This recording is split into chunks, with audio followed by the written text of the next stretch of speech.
What's up everyone? Okay, Renny Rogers is my name. Obera kumukutu Renny Media kwobera wekomedde kuoba obera ngate ogoberera ensonga zino bulambalamba obera ngate ozigwa enyalwe wela. Ankula musako mukwano gwaffe gwe wenna asinzira yonna gy'osinzidde okubanga otulaba okola kyamaanyi nnyo era nkugamba nti tukwagala nnyo tukwagalira ddala well. Olunaku olweggulo omukulu amanyiddwa nga Habib Shonga Mokchechwa yavuddeyo n'abeera ng'agenda ku mukutu gwe ogwa Facebook anaabirako n'ebintu byawandiise nga ayeetondatonda eri abantu be abo be yaleka mu sayidi z'omu Malawi gy'asibuka era anaabeera nga bagamba babeere nga bamusonyiwa. Kinajjukirwa nti omukulu ono abadde azitwaliza mwana muwala amanyiddwa nga Sasha Brighton Kalungi nga ono n'emabegako waliwo n'ebyavayo ne bibeera ng'ate bitambula mu bantu nga bagamba nti yali amwanjudde n'omwanjula. Well, olwamaze okuba ng'ate awandiika ebintu bino mwatu ekyazzeeko kwe kubanga ate olwaleero olunaku olwaleero ate twagenze maaso n'okuba nga tulaba ate nga ali ne mukyala we Dorothy Shonga oyo gwe yaleka e Malawi era yoga nga azzeeyo okubeera nga akwatagana ne famire ye. Anyways, ebyo ate obeera obisuubira anytime woobeerera ng'ate olina omuntu ataliwo sawa yonna basobola okuba nga bakulekawo. Omusajja omufumbo oba omukyala omufumbo wama tomwesigulirako nnyo ki. Anyways, tuleme kubanga ate tulandaga obanga tugenda mu biwanvu.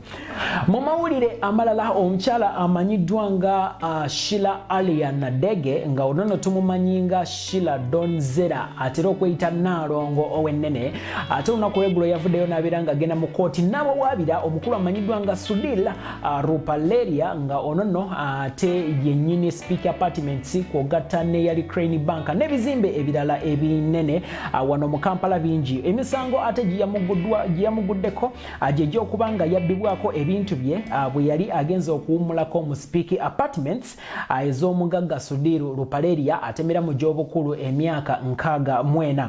Omusango ate gwatwaliddwa mu kooti enkulu etawulula enkayana mu Kampala era Donizera yakulembeddwa mu bannamateeka be okubeera ng'ate omusango guno baguwaaba bulambalamba. Kakati no munnange Donizera agamba nti ennaku z'omwezi nga 6 omwezi guno omwezi ogwo ogwedde ogwa December yagenda ku Speaker Apartments n'abeera nga apangisaako rooms 2 okuli room 17 ne room 1012 nga zino nno yali azipangisizza okubeera ng'ate awummulamu. So ennaku z'omwezi nga 25 ku Ssekukkulu omwezi ogwo oguwedde ogwa December yali atambuddemu. Agamba nti yagenda okudda ku we yali asula oba ku Speaker Apartment we yali apangisizza okubeera ng'ate asula. Yagenda okutuuka nga ebintu bye ate mwattu ebyenjawulo bibbiddwa era agamba nti omubbi eyatwala ebintu bye yamubbako emitwalo 9 egya $, ogatta ne ssente obukadde bwa wano 30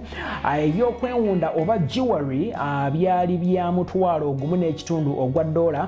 Ate agamba nti amasimu yatwala 4 nga gali mu 408 eza $. Agamba nti yatwala ne kamera ekika kya Nikon nga kibalirirwamu $4,000 eza $. Nagamba nti yatwala passport 8 nga kuliko neya Uganda emu n'atwala laptops 2 nga zino za 3,000 eza $. Ate n'ebintu ebirala ebyenjawulo. Agamba nti ebintu bino byatwalibwa mbu yagamba nti mbu byatwalibwa Jeremiah Ojok eyali apangisiza ku room number 1010 okumala ennaku 10. Kakati no ate Donizera bwatyo yagenda olunaku lweggulo yavuddeyo n'abeera nga awa Sudil Rupaleria ennaku 15 zokka okumuddiza ebintu bye nga bino nno bibalirirwamu obukadde bwa Uganda nga 460 oba okwera ennemba n'emisango gy'obulagajjavu wano e Kampala mu kooti. Bwatyo nno omukulu Sudil Rupaleria yasitukiddemu nga eyatega ogw'ekyayi n'agenda ku poliisi nabo abatamutenguye ayogayoga nga batandise okuba nga babakana n'eddimu ly'okuba nga banoonya omubbi ono okuba nga ate bazza ebintu by'omukyalo ono Naalongo Donizera ebibadde bibbiddwa. Kakati no munange poliisi y'oku Jinja Road ate yevuddeyo nebeera nga ekwata omwami amanyiddwa nga Adome Jeremy nga onono wa myaka 36 olunaku olwaleero era nga onono yasuubirwa okuba nga ate yabba emitwalo gya $8 okuva mu room 17 ku Speak Apartments. Sente zino ate ezabbibwa oba ze bamukutte nazo bagamba nti zinono ziziteberezebwa okuba nga zaali za Nalongo Sheila Donizela era nga ekisinga ate okwewuunyisa ku sente zino abagenza okukizuula nga zonna ze bamusanze nazo ate munnange bicupuli. Kakati okusinziira ku footage wa CCTV eyakwatibwa nga ennaku z'omwezi 24 omwezi ogwa December 2022 ate suspect bagamba nti yayingira bwatyo mu room number 17 n'omuntu omulala gwe batannaba kubanga bafuna oba gwe batannaba kubanga bazuula ne bagamba nti era okusinziira ku CCTV footage bamulaba omubbi ono ne munywanyiwe ng'ate beebagazze ebintu ebyenjawulo era nga bakuulita nabyo.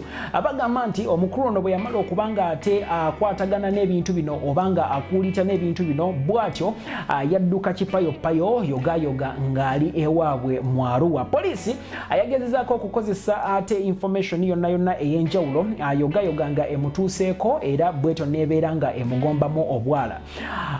Esente emitwalo 6 egya $, egyasangiddwa n'omukulu ono ate givuddeyo ne gibeera nga girangirirwa nga bwe gibadde counterfeit oba nga bwe zibadde ebicupuli era poliisi bwetyo neebeera nga ezisigaza okuzikozesa nga ekizibiti. Omukulu ono omukulu ono ye agenda maaso n'okubanga agamba nti sente zino ze bamukutte nazo zezo zokka ze yajja mu room eyo era n'agamba nti sente bwe zibanga ncupuli kitegeeza ne sente ze yabba mu room eyo byali bicupuli. Kakati no munnange ate poliisi egenda maaso n'okubanga eyigga oyo gwe yali naye mu kaseera ako ak'okubanga babba ebintu bino mu room ya 17 eya Nalongo Sheila Donizela gye yali apangisiza era ne bagamba nti sawa yonna bagenda kubanga bamukwata oyo gwe yali naye ate era abeerenga annyonnyola bwe batyo nno ababeerenga bawere ennemba n'emisango. Kakati nno Sheila Donizela omukyalo ono Nalongo w'ennene kakati nno naye bwe kitaabe ki giyinza okubanga naye gimuwunyidde oluvannyuma lw'okubanga sente zagamba nti ze zaali ezize abantu ze babba oba omukulu ono amanyiddwa nga Adome Jeremy ze yabba mu room ye ate zisangiddwa nga bicupuli. Kitegeeza ki nti naye agenda kubanga ate annyonnyola sente ez'ebicupuli emitwalo 6 egya $, yagijjawa. Simanyi oba nfuna.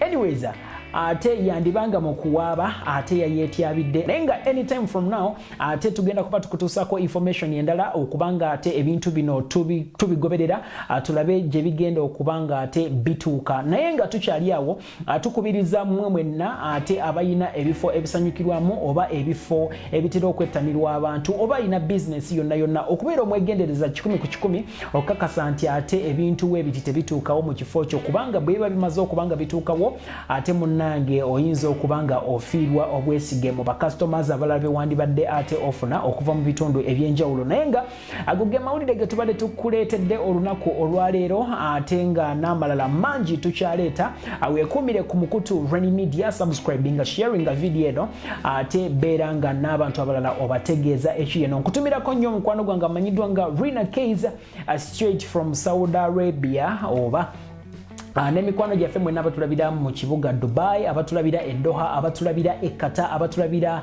mu Oman abatulabira e Turkey abatulabira wano ku Uganda ebutaka Kenya Tanzania Rwanda kwogata ne Sudan Congo n'ensi endala ezitwetolodde mwe bali kubanga mutugoberera gwe wenna atayagala okubanga ngutumirako wandika wansi mu comment section atesa bwomala owandikeko erinnya lyo ne gy'osinzidde of course nja kuba nkutumirako ate tubeerenga tukwatagana bulambalamba. Anyways ku nsonga ya data ate kambeere nga nkomawo nneme kubanga mpanvu wannyo munnange nyiza okugikola ate nembulwa data agiteekayo nenga ayagala okubanga okonekitinga nange bulambalamba Reni Rogers myself awandika mu inbox yange ku WhatsApp enamba eyo ogiraba eri ku screen yo ate tujja kubeera tukwatagana bulambalamba ayagala okubanga otusupportinga ku mirimu gye tukola osobola nawe okuyita ku namba eyo bulambalamba ne tubeera nga tukwatagana oluusi oyinza obutandaba wano nga nkukoledde video naye nga anyway hustle ebeera ya ddala emabega eyo. Anyways,